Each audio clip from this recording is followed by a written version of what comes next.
Hello, everybody. Good morning or good afternoon, depending on where you're calling in from today. Thank you for joining us for this webinar, Factor VIII Testing and Introduction to CRYOcheck Chromogenic Factor VIII. I'll start with some introductions. Oops. With us today as a panelist, we're very lucky to have Dr. Richard Marlar. Dr. Marlar is the professor of pathology at the University of New Mexico. I'm sure many of you know of Dr. Marlar through his work in thrombosis and hemostasis, and he is here today to offer some of his expertise on factor VIII deficiency, hemophilia, testing for hemophilia, and some of the issues around laboratory testing for factor VIII. My name is Ian Burns. I'm the Senior Product Manager here at Precision BioLogic. If you've listened to any of our past webinars, you may be familiar. I'm here today to talk about one of the new kits from Precision BioLogic, the CRYOcheck Chromogenic Factor VIII kit. It's our new chromogenic kit, FDA cleared, Health Canada licensed, and available in CE marked countries as well. So before I begin, Dr. Marlar is joining us today from Albuquerque, New Mexico, where he lives and works, and I am dialing in today from my home office in Halifax. Of course, due to the ongoing pandemic, I am working from home, but Halifax is where Precision BioLogic is headquartered. That's where we do all of our manufacturing, is in Halifax, Nova Scotia in Canada. I see we have a good number of people. I think we have most of the North American time zones accounted for. So wherever you are today, thank you very much for calling in. One quick housekeeping note before we start. If you have any questions, we have quite a bit of content to get through today. So I do ask that you hold your questions until the end of the presentation, at which time we do hope to have a few minutes to get to those and answer them. If you're joining on the desktop app, you'll see there's a questions dialog box where you can enter in a question. If you're on the instant join or the online viewer, you should see a question mark. If you click that, you can type in your question and that will go directly to myself and Dr. Marlar. And also, if you have a specific question for either myself or Dr. Marlar, please do indicate in the question who it is for.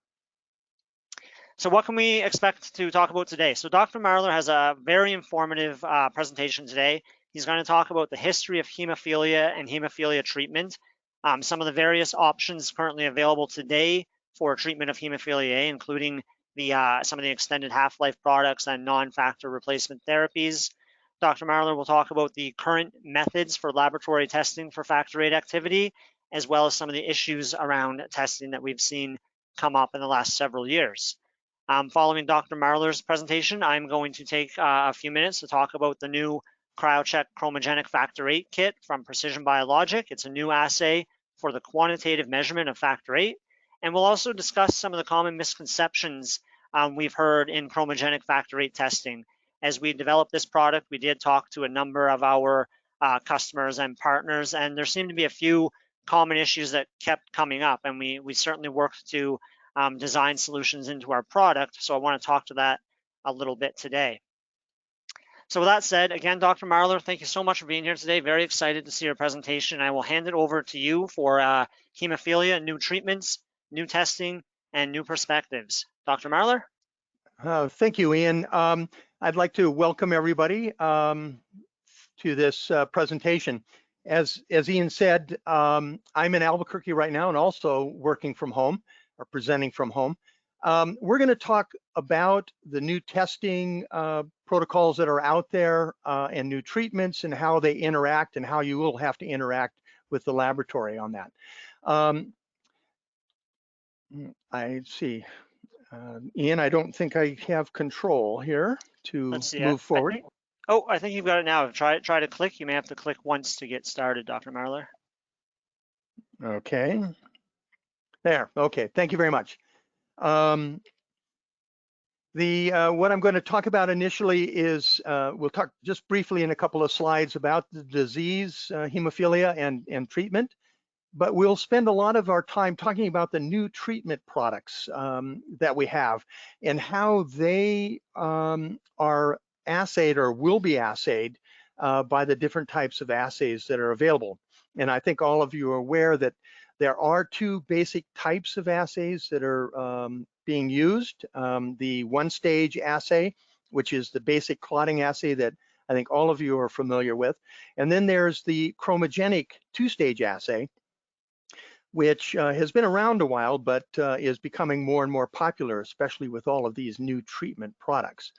And then in the end, I will talk about how you should be looking at your testing protocol method, the overall system, and kind of how we did it here in the laboratories that I've overseen.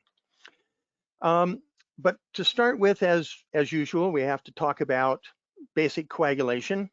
This is a very simple black box view. You have injury, you expose tissue factor, and lo and behold, you get a clot that happens. But in the middle of that is some pretty exciting biochemistry, if you will, and we're gonna just put it up on the board here. And this is the black box that we're looking at. This particular scheme, I think everybody is familiar with. It's the classic coagulation scheme of secondary hemostasis. It may not accurately portray what happens in vivo, but it's what happens in the test tube. It's how we look at coagulation and how we assess coagulation in the laboratory. It's separated into three pathways: an extrinsic pathway that is activated by tissue factor or thromboplastin, which then goes into a common pathway in the green there. And then on the other side is the intrinsic pathway, which has a number of factors. And again, it also goes into the common pathway. And we use this dual pathway or tri-pathway system to analyze plasma samples. Basically, the ProTime is the extrinsic system plus common pathway. The PTT is the intrinsic system plus the common pathway. But what we're going to concentrate on is hemophilia. And it's those two factors in the middle. We're going to concentrate essentially all on factor VIII there rather than factor IX. So we'll talk about it here a little bit. Let's talk a little history first.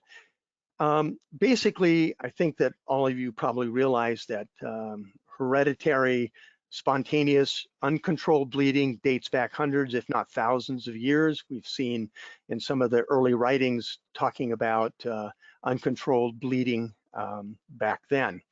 It wasn't until 1803 that John Otto described a bleeding disorder affecting men. More likely, it was hemophilia. And then 25 years later was the term hemorrhagophilia was coined, which later was shortened to what we know today as hemophilia.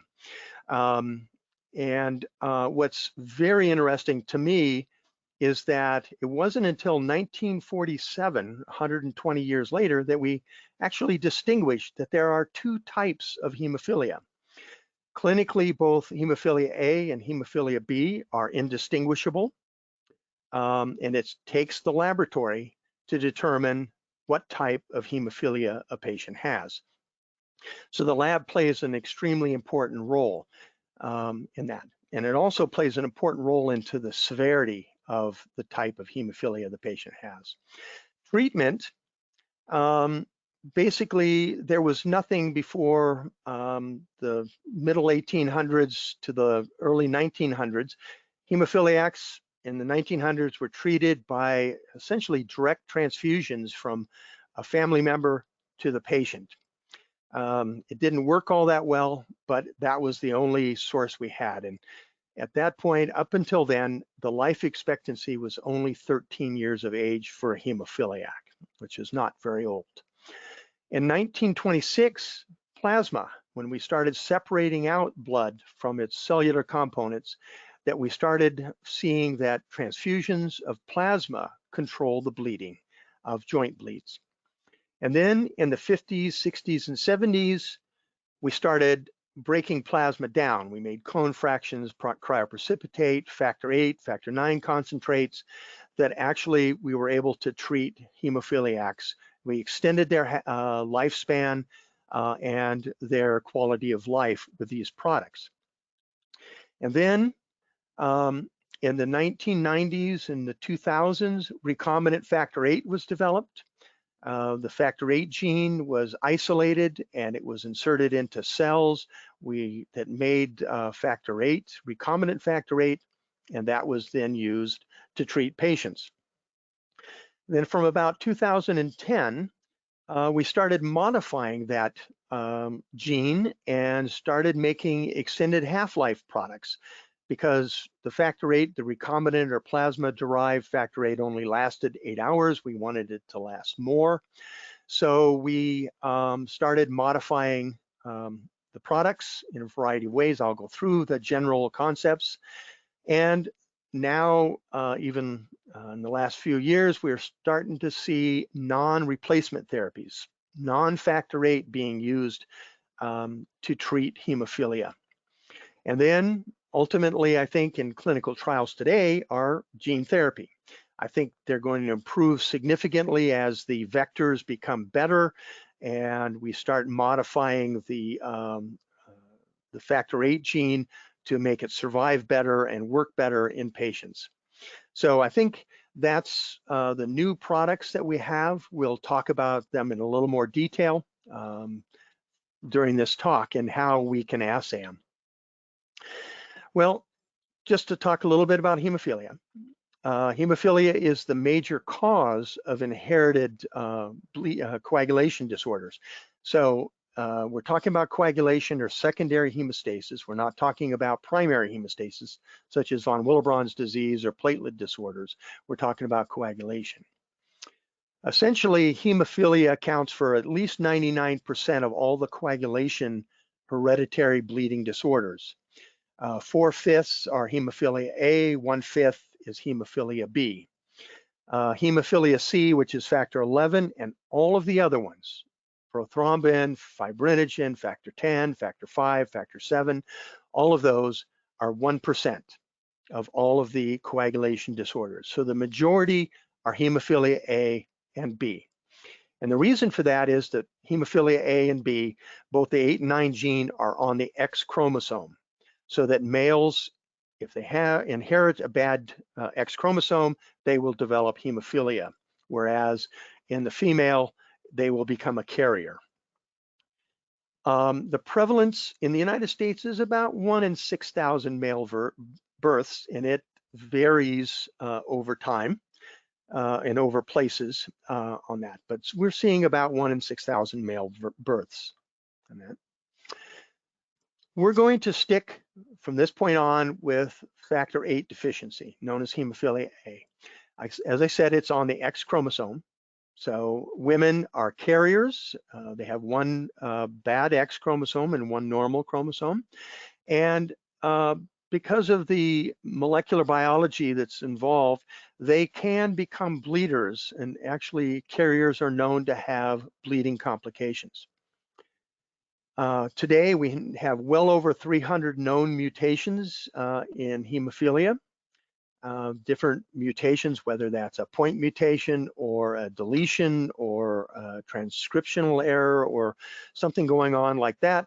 There are many different mutations. One of the unique things about factor VIII is that at birth, factor VIII levels are at adult levels. So if you have a patient who might be a hemophiliac and you're testing them at birth, if the factor VIII level is normal, within the normal adult range, then he does not have hemophilia. If it is low, then hemophilia needs to be considered. We classify both hemophilia A and B by the level of bleeding. We talk about severe, moderate, and mild bleeding on that, and it correlates very well with the actual level of the factor VIII that's present. So if you have undetectable or less than 1%, you are classified as severe, and you'll have numerous bleeds throughout your life, many of them being spontaneous. If you're moderate, you have 1 to 5%, and you have occasional bleeding, and a mild 6 to 30%, and they have much rarer bleeding episodes on that. Just to show you how that correlates is this slide from a study that was done. basically you have factor VIII levels along the x-axis and the number of joint bleeds per year on the y-axis. You can see between 0 and 1% or less than 1%, the amount of bleeds are about 6 per year. In other words, every 2 months, a spontaneous bleed will occur if they're not treated. But as you had more and more factor VIII, the bleeding incidence significantly decreases to when you get to a mild individual, they may not have bleeding issues at all when you're up in the 10 to 12 to 15 range on that. So you can see the bleeding risk decreases with the amount. So it's very important that we accurately give back the value to the clinician so they will have an understanding of where this patient is going to be clinically on that. Now, we're going to talk about approaches to treatment. This is just, instead of being a word slide, it's more of a linear slide. Basically, before we had replacement therapy, all we could do was give supportive care. When we started getting replacement products, we gave it on demand, meaning when they had bleeds on that. And eventually, in the 70s and 80s, we started going to prophylactic treatment on that. When we had a standard half-life, a plasma-derived factor VIII or just a straight recombinant factor VIII molecule, had a standard half-life of about 8 hours, and we would treat them prophylactically. Now with the new products, we have extended half-life products, and they last longer. Instead of being 8 hours, they may last 12, 15 to 18 hours, maybe longer on that. And then just recently, we're looking at starting to do non-replacement therapy. And that constitutes substitution therapy, meaning that we have a mimicking factor VIII antibody that we could administer to a patient. It lasts a long time in the patient's blood, and it acts like factor VIII, though it's not a replacement therapy.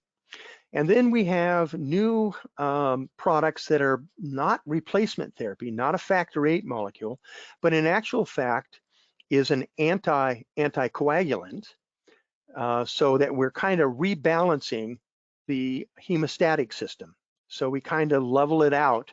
Though we're not replacing factor VIII, we're giving other products to this patient. And then finally, as I said, gene therapy. That is in clinical trials today, and I think that's going to get much greater as we get better vectors and better products to infuse into the patient. All right. So this is just a list of all of the ways we can modify things. Well, we start off here with plasma-derived factor VIII. That's the standard factor VIII. We have recombinant full-length factor VIII. Basically, it's the gene for factor VIII that is produced, and we use that. And with the advances in molecular biology, now we can start modifying that full-length factor VIII. We can take pieces out, we can add pieces back, we can change the DNA sequence so it makes a different molecule on that, and we've done that. We've also added polyethylene glycol to increase the half-life of these products. We've also modified the factor VIII molecule by adding another molecule with a longer half-life. In this particular case, it's the FC portion of the IgG that is attached to the factor VIII and gives a longer half-life. And we've talked about this mimicking factor VIII antibody. And then, of course, there's the rebalancing products that are in clinical trials, and I'm not going to talk about those. We're going to talk about these top ones up here on that. And we'll talk a little bit about it in more detail. Now, remember, there are two types of assays, and we'll talk about them in more detail. One is a one-stage assay, which is the common assay that most laboratories use. And then there's the two-stage chromogenic assays.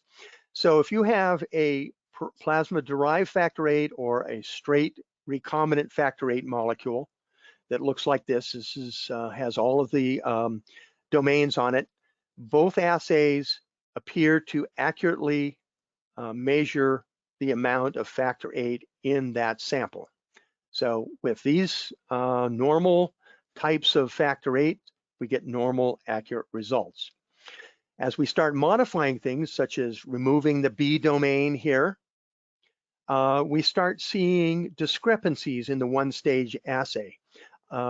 Greater than 20% underestimation and possibly overestimation of what is really truly in that sample can occur with a one-stage assay. The chromogenic assay, it appears to measure correctly, and it's due to the fact of how it measures it, which we'll go into in more detail in a few minutes. So you can remove pieces and change them around. You may change its ability to be detected by the one-stage assay, but not necessarily the chromogenic assay. We can add polyethylene glycol. There are different sizes, different structures to the PEG, and they can also either underestimate or overestimate with a one-stage assay. But a chromogenic, as far as we know, measures accurately. Now you can start doing lots of things to them. You can modify them and add polyethylene glycol. And again, you may end up with overestimation or underestimation in the one-stage assay. Chromogenics, again, appear to be accurate. The addition of this FC portion to the factor VIII in the one that's available, both the one-stage and the chromogenic assay appear to accurately measure the level. And then we come to the one that is becoming very popular, and that is the bispecific mimicking antibody. Basically, it's an antibody that binds to factor IXA and factor X and brings those two molecules to the right orientation and to the right distance apart to allow the IXA to activate the 10. It acts like factor VIII. Unfortunately, it interferes with all of the one-stage assays. Instead of having 100% in it, you would look like you have 200 or 300%. So it does not give accurate results with a one-stage assay. If you use a chromogenic two-stage assay with bovine components, that is the factor IXA and the factor X being bovine, not human, the antibody doesn't recognize it, and you can determine any native factor that might be present or any replacement product that you have in there. It does not measure the antibody, but it does measure other factors that are there. It also, the bovine chromogenic two-stage assay can be used to measure the inhibitor level because it does not measure the antibody. Now, the one stage cannot be used when this antibody is present to measure inhibitor levels on that. So you have to go to a bovine chromogenic assay to measure either the underlying products or inhibitors when the mimicking antibody is present.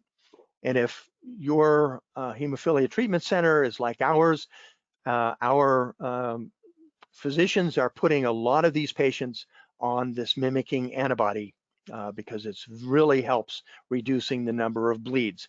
So we're seeing lots more of these patients being put on this sample, on this product. So let's talk a little bit about diagnosis and treatment assaying on that. So we'll talk about the one stage and the chromogenic assay. Why do we measure factors? We measure them for two reasons. One, diagnosis, and two, for treatment management. Basically, this diagram came from Steve Pipe in Michigan. Basically, we diagnose hemophilia, we assess the severity, and we determine inhibitors. That is the diagnostic aspects of this. The treatment management, we're basically need to assay how much is present when we're trying to replace a factor in a patient, or we're looking at prophylaxis, or we're optimizing dosing so that we're not underdosing a person and putting them at risk for bleed, or putting in too much and potentially having a non-cost effective system and spend too much money on it. So we're both diagnostic and clinical management. And so we're doing both of these on the same sets of assays. So what are the assays that we have? So we have a one-stage clotting assay, which is the standard assay that's used in most laboratories today. It requires factor deficient plasma to get a clot formation. It's FDA cleared. There are multiple instruments and reagent combinations that are cleared for FDA use on that. However, this assay can create discrepancies from what's truly in vivo on that. And it causes that problem because of how it measures. It measures the initial rate of factor VIII activation, and then it forms that clot. And we'll show some diagrams of it here in a minute, but it works on the initial rate of activation. The chromogenic two-stage, which is performed in fewer labs, but more and more labs are going to it, gives you good correlation with in vivo concentrations.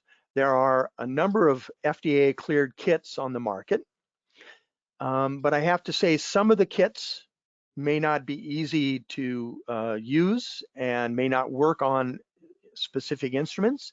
I think you have to find a kit that works well with your instrument on that. This assay allows the factor VIII to be completely activated, and then it assesses it. So that gives you a true evaluation of the in vivo concentration of the factor VIII on that. So those are the two types of assays that we're going to be talking about. Now let me go into a little details about how they work on that. So the one-stage assay, basically you have a calibration plasma and the patient plasma. You make dilutions of these plasmas and add it to factor VIII deficient plasma and perform a PTT assay and get a clotting time for both the patient and the calibration. And you make a number of dilutions here. You can see the dilutions that go down. And I must say you have to have an assay that goes below 1% because you have to be able to differentiate between a severe and a moderate. And so you'll end up having to have a fairly significant dilution down here, and it should be linear. The patient is diluted as well, and we usually do 3 points on the patient just to make sure it all works well on that. You plot the calibration curve here. This is shorter clotting times at higher concentrations down to undetectable clotting time here. You can see it's linear. You may have to mathematically modify that curve, but you should be able to read off of it. Your instrument is set up for it on that.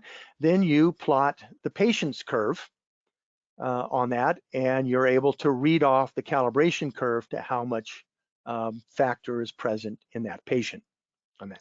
So that's how a one-stage assay basically works. The two-stage chromogenic assay works a little bit different because it works in 2 stages. The first stage, you add thrombin to activate factor VIII to factor VIIIa until all of the factor VIII is converted to factor VIIIa. And then factor IXa, phospholipid calcium, and factor X are present so that the VIIIa, which is the rate limiting factor, can convert factor X to factor Xa in proportion to how much factor A is present. That's the activation stage, the first stage. The second stage is the amount of factor Xa generated cleaves a chromogenic substrate in proportion to how much Xa is there and generates a color. So the color is proportional to how much factor Xa is present, is proportional to how much factor VIII is present. And then you plot the color You plot the color versus the concentration of factor VIII, the absorbance here, color on the y-axis, and you get a linear curve. And then again, you read the patient off of the linear curve on that. So that's how that assay works. Now, how do they work differently? This is a model showing activation of factor VIII in time along the x-axis and the amount of activation on the y-axis. And basically you can see the activation rate for 100% plasma. The red here in the middle is 50% plasma, and the blue is 25% plasma. Basically, the one stage measures the initial rate of activation on that, and it's proportional to how much is there. So the clotting time becomes faster. The two-stage assay essentially activates everything, all of the factor VIII, and then measures it. So you're looking at complete activation. Well, in a normal native type factor VIII or in the recombinant factor VIII, you get accurate determinations with both the one-stage and the two-stage assay. But if you have an abnormal molecule or a product that doesn't work very well, it may not work exactly correctly. So if you have a sample with the same amount of native plasma, you get the black line. If you have a modified mutant factor VIII or a modified recombinant product, you may get activation that's faster than normal plasma. And so your value that you would read in a one stage is much higher than you would see in the two stage, which waits till everything is activated. You could also get one that activates slower and comes up and activates. And again, you would have an underestimation in that case. So this is how the difference occurs between the one stage assay and the chromogenic assay. So here are some examples. This is a hemophiliac that was in our care, or in our hemophilia treatment center care. And with our original assay, with our old system, we kept saying the patient had was a mild hemophiliac with about 7%. When we got a new system in, we measured it and it still came out with a one-stage assay as a mild hemophiliac. We'd sent it out to a third lab because our clinicians kept saying this patient and his family bleeds as if they were a moderate, not a mild. So our assay, they didn't feel was accurately telling us what was happening with this patient. So we sent it out for a third lab and it came back at 10%. So we also sent a sample out for a chromogenic two-stage assay, and lo and behold, it came out at 3%. We did other members who were hemophiliacs in his family, and they were also a moderate hemophiliac as well. So the chromogenic assay said that he was a moderate, which correlated with his clinical symptoms, whereas the one-stage assay did not. So here we have patients that may not accurately determine the level of factor VIII. Now, if we look at the same thing with a modified product, if we make a sample with an expected value of say 100% of this modified product, if it was modified with polyethylene glycol and other mutations in it, it may overestimate or it may underestimate with a one-stage assay, and we would get erroneous results. But a two-stage chromogenic assay would essentially give us the same correct value. It would give us an accurate value. So this happens with these products. So does this happen often? Well, the answer from the literature is basically yes, it can. So discrepancy between mild and moderate occurs in one study up to 30% of the mild and moderate cases. So the differences between a one-stage assay and a chromogenic assay can be greater than 50% on that. So it really truly impacts the diagnosis and the classification of severity. In some cases, the one-stage assay has taken a mild hemophiliac and said that they were normal factor VIII levels, greater than 50%, where a chromogenic assay said they were running at about 25%, which meant they were mild. So the bleeding did not correlate with the normal status that we found in the laboratory. So these things can happen and they need to be taken into account. Discrepancies in recovery of the factor VIII products. Well, some products do differ between the one stage and the chromogenic assays. Sometimes up to 50% or more on those. So we have to be very careful on that. So based on those aspects, how do we go about deciding what laboratory tests we need to do? We sat down, and I'm going to talk about our protocol and how we went about doing it. We first sat down and took all of the products that we were currently using or could be using that were on the market. Basically, we made a list and we listed what they were, what the modifications were.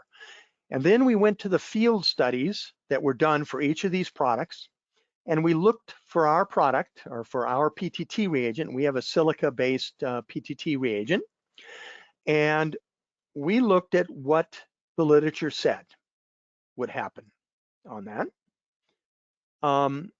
And then we looked at what happened with the chromogenic assays on that, and then extrapolated what happened when we would do inhibitor studies on that.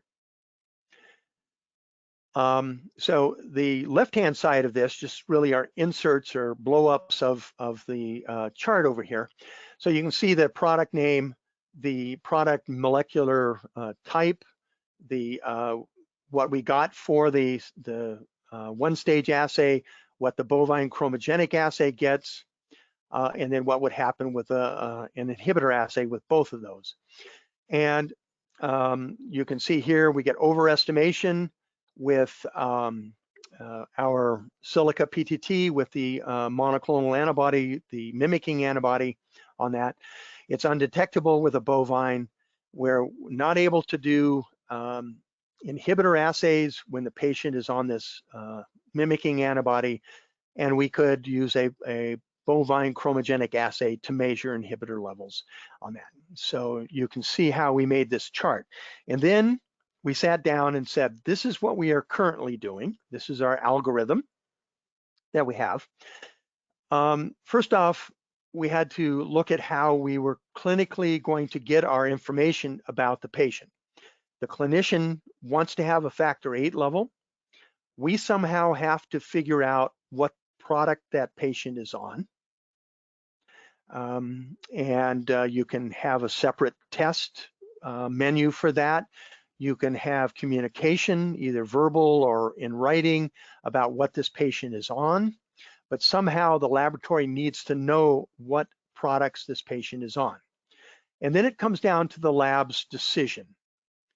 And it has to look at that chart and say, okay, it measures it correctly when he's on that product. So we can do a one-stage assay and report it out. If it measures high or underestimates or overestimates, we will have to send it out to a chromogenic, for a bovine chromogenic assay.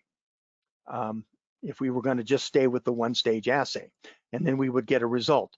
If they were on this mimicking antibody, we would have to send it out to a chromogenic assay.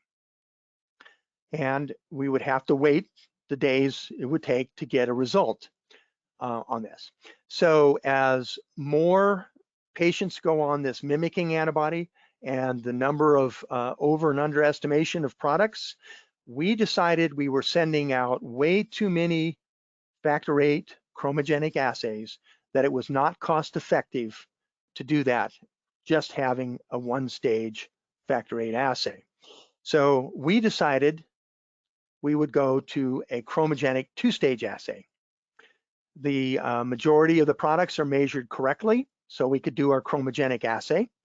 If they were on this mimicking antibody, we could do a chromogenic assay in-house because it's bovine-based, and we could get a report on that. The inhibitors would be the same way. We could do a chromogenic assay on the inhibitor for inhibitor levels and report them out. We would not have to send anything out.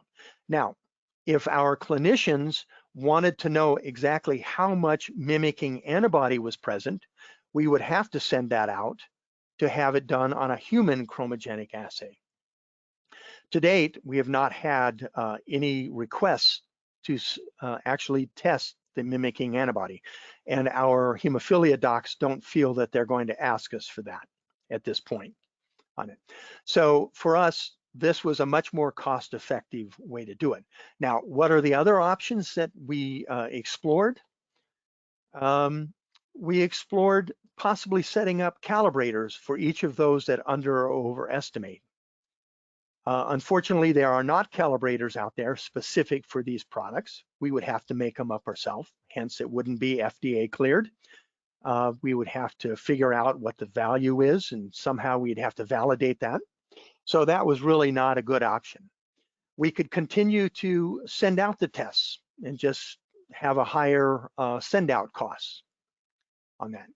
We could set up 2 assays in-house, one being a one-stage assay as our main assay, and when it didn't work by that method, we would set up the chromogenic two-stage assay, and we would do that. That creates problems. You have to have 2 tests. You have to make sure you know what you're testing on the one-stage assay, and 2, you have to have duplicates of everything. Basically, duplicate proficiency testing, duplicate quality control, just to make sure these 2 assays work. And then the techs have to know how to do both assays. The other option was to have multiple one-stage assays with different reagents present. There is at least one laboratory that I know about actually has 2 one-stage assays, one set up with silica, one set up with ellagic acid. And they, ones that work for silica, they use on the one stage, and one uses ellagic acid, they use it on that one. But not all of them fit the bill, and the mimicking antibody still has to be sent out. You could also set up correction factors. That would mean validating that correction factor. I'm not a big fan of correction factors. We had a product where we had to do that. I felt we were giving results that may not be accurate. And then there are a couple of labs that just set up the calibration curve on a WHO standard and report out the result, whether it's correct or not. And the clinicians decide whether that value is relevant or not. We looked at all of these and felt that wasn't going to work for us, and we went to the chromogenic assay alone. So I'm going to just take the next 2 slides and summarize and then turn it back over to Ian. Basically, the 2 assays that have been developed for factor VIII measurement, they're different. They have different methods, different reagents, different biochemistry on how they work. The results can be different between the 2, and the treatment results can be different between the 2. Now, realize that both have their advantages and both have their disadvantages, and you need to sit down and figure out what your advantages are and what your disadvantages are. But again, something that I spend a lot of time thinking about is that no assay is perfect. There are glitches with all assays out there, whether you're talking about protein C, protein S, von Willebrand's, or factor VIII. There is no perfect assay, and you need to be cognizant of that fact. So finally, patient has discrepant results. Treatment products have discrepant results. You need to keep that in mind, and you need to know the least number that have those problems. So you need to develop an assay protocol system that provides the most accurate results for the most samples, that has the fastest turnaround time, that is the simplest to use and is least prone to errors, and is the most cost-effective system, not just the assay, but the system, all put together on that. So with that, I want to thank you for your time, and I want to turn it back over to Ian. Ian? And Dr. Marlar, listen, thank you so much. That was very informative. I'm sure our audience got a lot out of that, and we do appreciate you taking your time to be with us today. Dr. Marlar is going to hang around till the end of the presentation to answer any questions. I'll try to keep my part relatively brief so that we do have time for some Q&A at the end. So let me just get the control back here. So today I'm going to talk about our new kit, very much building upon what Dr. Marlar has talked about. So we recently launched in the US, Canada, the European Union, Australia, New Zealand, the new CRYOcheck Chromogenic Factor VIII assay. So Precision BioLogic, as a leading supplier of coagulation diagnostic solutions, we are very pleased to present our validated solution for labs wishing to use a chromogenic assay, and that is the CRYOcheck Chromogenic Factor VIII that you see on your screen. So let's look at the kit itself in a little bit more detail. So the kit contains 4 sets of 4 reagents, and you see 1 vial set on your screen here. So that's 16 total vials per kit. And out of 1 single kit, you can get a theoretical maximum yield of 125 tests as measured on the ACL top analyzer. Now, I mentioned theoretical because that is assuming that there's no practical limitations like dead volume or things of that nature that would limit the amount of reagent you can use. And as we all know, dead volume is just, it's a given no matter what analyzer you're using. So you won't necessarily hit that theoretical limit, but we do have a few features in the kit that we think will absolutely help our customers minimize wastage and maximize their reagent usage. So let's look at the individual components. So reagent 1 is a bovine factor X reagent and fibrin polymerization inhibitor plus activators and stabilizers. Reagent 2 is human factor IIa and human factor IXa with calcium chloride and phospholipids. Reagent 3 is the factor Xa substrate with EDTA and a thrombin inhibitor. And all 3 of those reagents are in a 1.25 ml aliquot.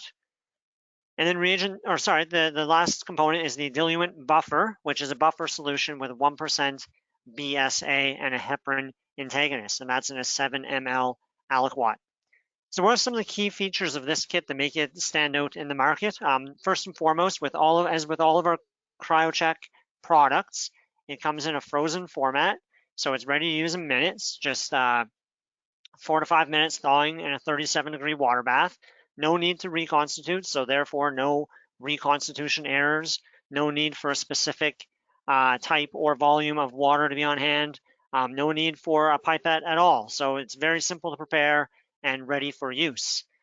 We designed this product from the ground up to be used on automated coagulation analyzers. We've done extensive testing on all the major analyzer platforms, and we do have protocols available. I do recommend you contact your local Precision BioLogic representative, and they can certainly share some more analyzer-specific information with you. The kit has a linearity of 0 to 200% factor VIII activity. On board the analyzer, it is stable for 8 hours. The limit of quantification, and this is very important, as Dr. Marlar talked about, the difference in hemophilia severities all kind of taking place in that 5% and lower range. So to be able to identify a severe from a mild or a moderate hemophiliac, it's crucial that you're able to measure below that 1% threshold. And we're really pleased to be able to say that our kit does measure down to 0.5% factor VIII activity. Once the reagents have been thawed, they're still stable for up to 5 days when capped in their original vials and stored in the fridge at 2 to 8 degrees Celsius.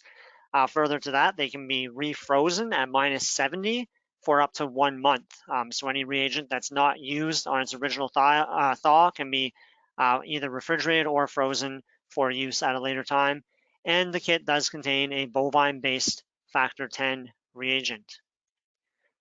Now I'm going to go over some of the performance characteristics of the kit. These are based on the data that we submitted to the FDA for our 510K clearance.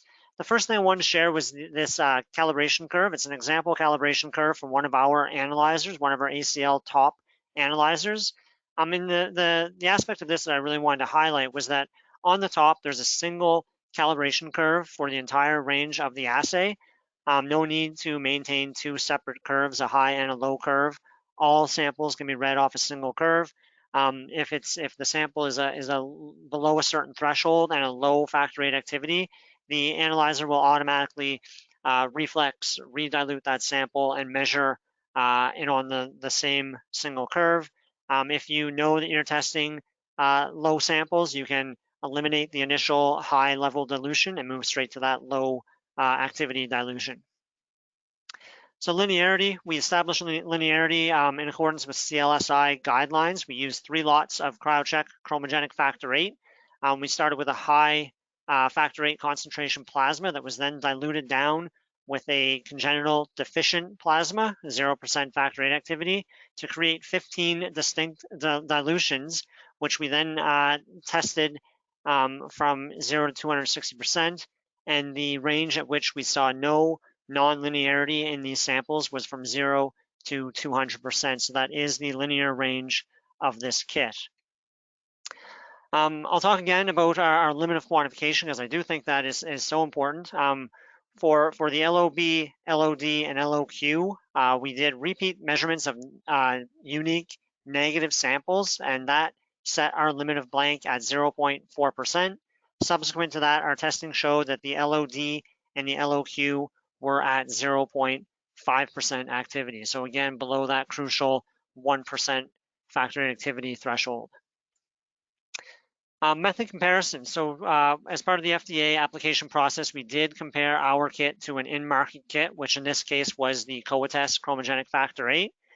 The way we conducted this study was we tested 318 samples at 2 external and 1 internal site. The internal site, of course, being the Precision BioLogic labs here in Nova Scotia. So we tested these samples, which were normal and abnormal plasmas, both with the CRYOcheck Chromogenic Factor VIII kit and the COATEST kit, and we compared the results. And as you can see here, the correlation between the two assays was excellent. But I think the chart that really tells the story is this scatter chart here with the CRYOcheck Chromogenic kit plotted on the Y and the comparator method, in this case the COATEST, plotted on the X. So this is all 318 samples across all 3 sites comparing the 2 methods, and the comparison was excellent. Precision, so this is the last performance slide that I'll talk about, and there is more precision data available in the direction insert if you are interested. That's available on our website. But the chart or the table I have here shows the pooled precision. So we conducted a 20-day by 2 run by 2 replicate study using 3 separate lots of the CRYOcheck Chromogenic Factor VIII. And the pooled precision across all samples, and you can see the samples consisted of the 3 that are manufactured by us, the normal reference control, and our 2 levels of abnormal controls, as well as 5 panel members with factor activity ranging from below 1% all the way up to about 150% activity.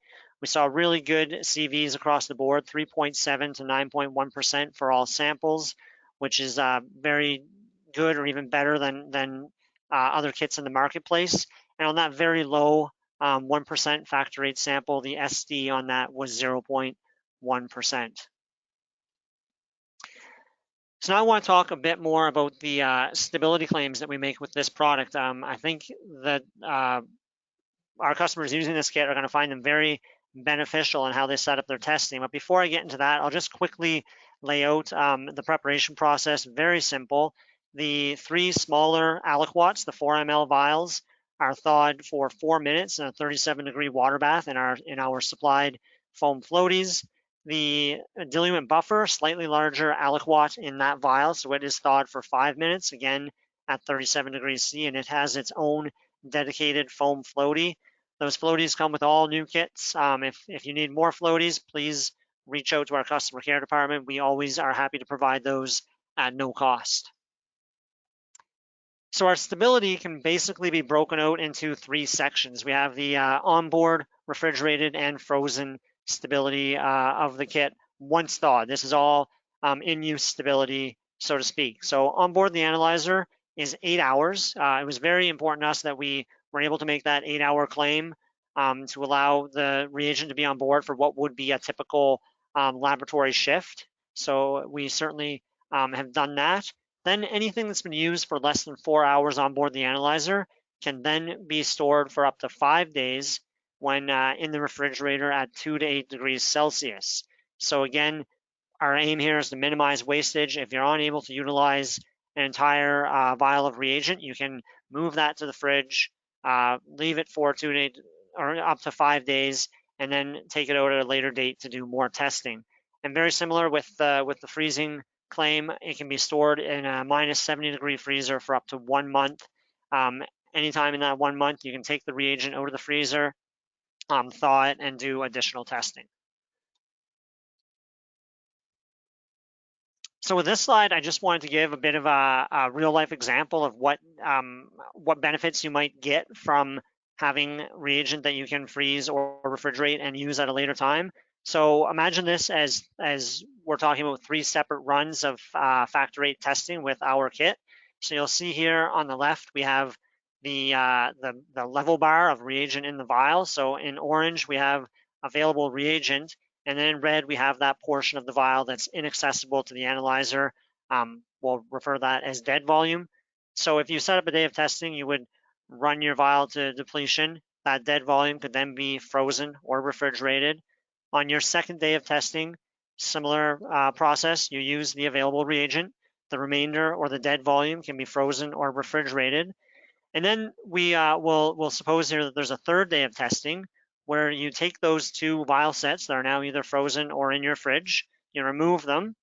Now with the first vial set, you've filled up that dead volume space again, and then you take the second vial set out of the freezer or fridge, and you now have additional reagent available for testing. So you've essentially on 2 vial sets cut the amount of dead volume that would normally be wasted in half simply by freezing and then thawing and pooling at a later date. You could absolutely pool 3 or even 4 vial sets together. They don't have to be completely depleted to the dead volume. There's all sorts of ways you can break up your testing to get the maximum usage possible out of your reagent. In fact, our sales team has a handy reagent usage calculator that we've put together, and they can certainly walk you through in great detail based on your test volume and frequency, what would be the best way to organize your testing to maximize the usage of the reagent and therefore drive down that cost per test. So as I mentioned at the start of the presentation, as we talk to our customers and our partners about their chromogenic testing and some of the challenges and struggles they were having, there was a common thread of issues that kept coming up, and we certainly took that to heart as we designed this product, and we think we've come up with fairly unique solutions in many cases to helping our customers get a better test without sacrificing any of the precision or accuracy that they've come to expect from Precision BioLogic products. So I think the main theme you'll see here is that there's a perception in the marketplace that chromogenic factor VIII assays are more expensive and they're more complex to run. So the first misconception, chromogenic assays are more expensive to run than a one-stage assay. And we've found, especially with some early customers, that in fact, a chromogenic factor VIII assay can be less expensive to run than a one-stage assay. We've addressed this in large part by the way we formatted the kit. It's we've lessened that aliquot size per vial to make it more accessible to labs with lower testing volumes. Of course, if you are a large volume lab, you can pool as many as 3 vial sets together to meet your testing needs. And there's the ability to refreeze and refrigerate reagents to save that dead volume, pool at a later date, and get more testing out of that single vial set. And combine that with excellent stability and a long shelf life. Our shelf life for this product is currently at 18 months. We do plan to open that up to 2 years, but we collect our stability data in real time, so that will be coming soon, and we'll certainly let our customers know when that happens. The next misconception we'll talk about quickly here is that chromogenic assays are more complex to run than a one-stage assay. So I don't disagree with this statement, especially when you think of the principles of the assay. There's not much that's more simple than, in coagulation anyway, than making a clot in a vial. And the indirect nature of chromogenic assay, the way it activates your factor VIII and measures it indirectly with a chromogenic substrate, is a little more complex. But we've tried to address some of these complexities with the design of the kit. Our kit only has 4 components. Some of the other kits in the marketplace have 5 or even 6 components that are a combination of lyophilized and liquid ready to use that need to be addressed and prepared in different ways. All of our vials are frozen. They're all in color-coded vials for easy identification, and this all makes the assay very straightforward to run. Precision BioLogic, it's also our goal to take the guesswork out of setting up the assay by providing validated protocols, and we have in-house support specialists. Recently, we've moved to helping customers set up their protocols. They'll send their protocols back to us. We'll check them for accuracy, make any necessary changes, and we do this all before any tests are ever run on our customers' analyzers. And we found this to be really helpful.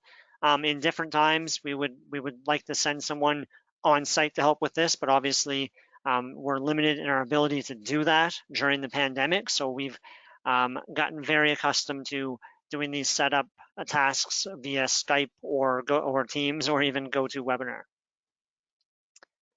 Another misconception that only labs with high testing volumes can take advantage of a chromogenic assay. That's true for many chromogenic assays that are available, and I think that really comes down to formatting. A lot of the kits that are available are formatted in larger aliquots and are geared largely towards labs doing high volume of testing, and the result there is that you just wind up with more wasted reagent at the end of the day that you're unable to utilize.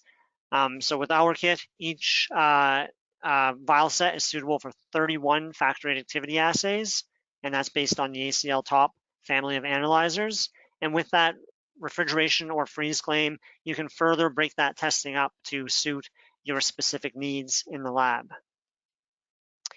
Chromogenic assays have difficulty measuring low factor VIII activity, so that's true. Some kits in the market do struggle below 10 or even 5%. And that really is, if we think back to Dr. Marlar's slide, where a lot of the differences in clinically come with hemophilia. If you think below 1%, you see 6 annualized bleeds, and that quickly drops off when you get to the mild and moderate levels of hemophilia. So in that below 1 to 10% range, it's critical to be able to measure across that range, and we're really happy that we're able to offer a kit with an LOQ of 0.5%, and on the ACL Top, a single calibration curve for all measurements. And as I mentioned, we have that reflex testing for the low samples as well. So I know we're running a bit long on time here. I just want to quickly talk about a couple other products. I'm sure most of our listeners are familiar with the other CRYOcheck products that we offer. We have 2 levels of abnormal controls. We have our factor VIII deficient plasma. We have our normal reference plasma and our reference control plasma. We also have the new, well, I call it new, I guess it's over a year old now. It was introduced in March of 2019, our factor VIII inhibitor kit, which is a standardized set of reagents for performing a CDC modification of the Nijmegen Bethesda assay. We have some great resources on the website if you want to learn more. We did a webinar last year with Dr. Connie Miller from the CDC, so I do encourage you to check that out. And the last thing I'll mention is our company in Ancaster, Ontario, Affinity Biologicals, recently launched their Visualized Factor VIII Plus ELISA kit for the quantitative determination of human factor VIII antigen in plasma samples and factor VIII concentrates. The big evolution here from their previous kit is the ability to detect both full-length factor VIII as well as B-domain deleted recombinant factor VIII products. Detection of limit for the kit is 0.8% factor VIII antigen. If you have any questions about this kit, I encourage you to reach out to your Precision BioLogic representative or Greg Fullerton at Affinity. It would be more than happy to answer any questions you might have. And I'll just mention before I leave this slide that this kit is for research use only and should not be used for diagnostic applications. Oops. So that wraps up my portion of the presentation and therefore the presentation itself. Before I get to questions, and I'll limit them here because I realize that we've gone over time, but as I said, we had a lot of content to get through. I hope everybody found that helpful and informative. I know I sure did. And Dr. Marlar, we can't thank you enough for taking time out of your day to join us on this webinar. So I will see what we have for questions here.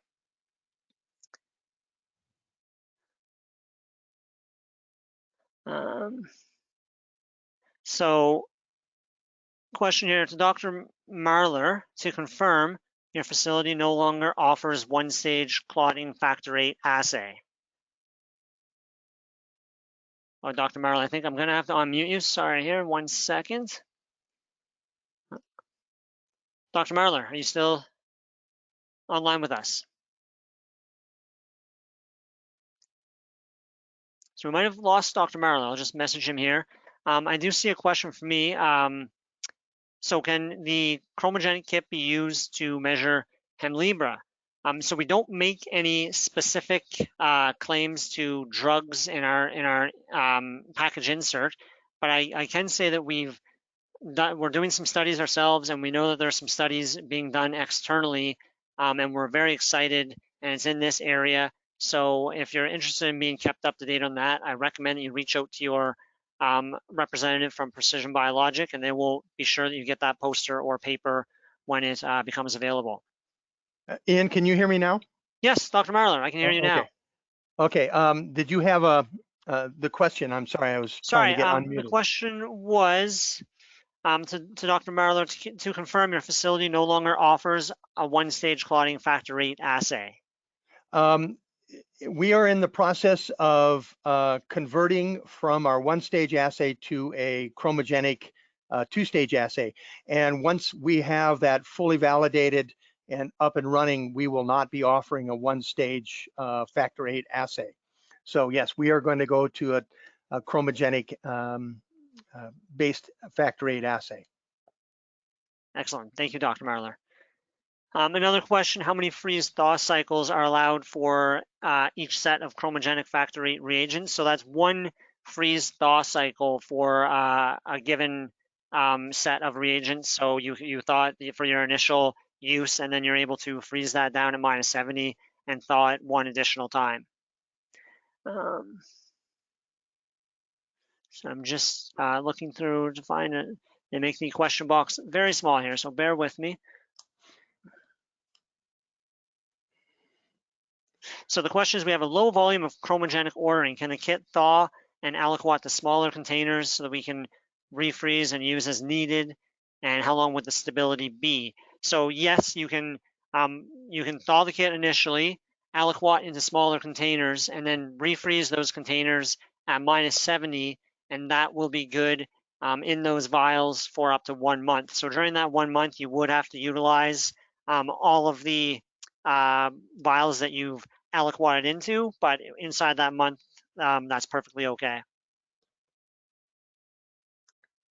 What was the calibration plasma used for the reference curve displayed in the presentation? I do believe that would have been our in-house calibrator, so the CRYOcheck calibrator that we sell. I'd have to double check on that. So I will confirm with our R&D department what that was, but I do believe that we use our own in-house reference or calibrator plasma.